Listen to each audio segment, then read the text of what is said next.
Sir तुमचा परिचय द्या आणि येत्या नवरात्रीसाठी आगाराम देवी ट्रस्ट तर्फे काय काय तयारी करण्यात आलेली आहे याची माहिती सांगा। मी महेश कुमार गोयल आगाराम देवी मंदिराचा सचिव या नात्याने यावर्षी भक्तांकरिता सगळ्यात महत्त्वाची बाब म्हणजे जे अखंड मनोकामना ज्योत आहे त्या अखंड मनोकामना ज्योत या तांब्याच्या कलशामध्ये आपल्याला लावण्यात आलेल्या दिसतील। तांब्याचं एक आपल्या हिंदू संस्कृतीमध्ये एक अनन्यसाधारण महत्त्व आहे। यावेळेस मातीचं राहणार नाही, यावेळेस मातीचं नाही राहणार, यावेळेस ते कलश जे आहेत ते तांब्याचे राहतील आणि दिवा सुद्धा तांब्याचाच राहील।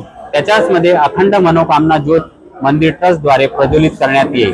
त्याच्यानंतर येणाऱ्या सर्व भक्तांकरता पूर्ण चाक चौबंद व्यवस्था करण्यात आलेली आहे। मग ते मेडिकल सुविधा असो, मग पाण्याचा प्रश्न असो, प्रत्येक सुविधा जेणेकरून येणाऱ्या भक्ताला कोणत्याही प्रकारची त्रास होणार नाही, वरिष्ठांना त्रास होणार नाही, लहान मुलाबाळांना त्रास होणार नाही याची दक्षता ट्रस्टच्या माध्यमातून घेण्यात येत आहे। कलश राहणार आहे आणि येणारे जे आहे म्हणजे प्रमुख पाहुणे ते कोणाच्या हस्ते होणार आहे? पहिली प्रथम आहे किती लोक यामध्ये आहेत?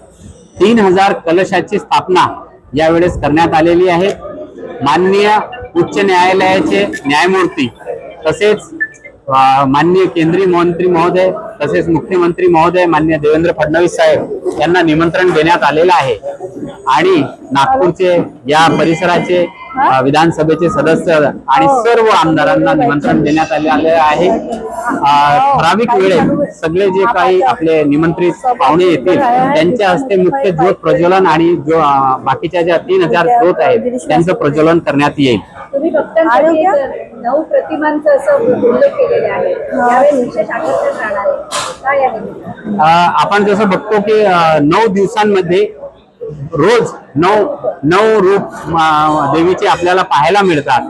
त्या 9 रूपी देवी मातेंचे एक मोठा फोटो आणि खूपच सुंदर फोटो आपल्याला या वेळेस पाहायला मिळणार आहे आणि तो गर्भगृहाच्या बाहेर आपण भिंतींवर लावण्याचा प्रयत्न आपला चालू आहे। येत्या 2 दिवसात त्या सगळ्या प्रतिमा इन्स्टॉल होतील।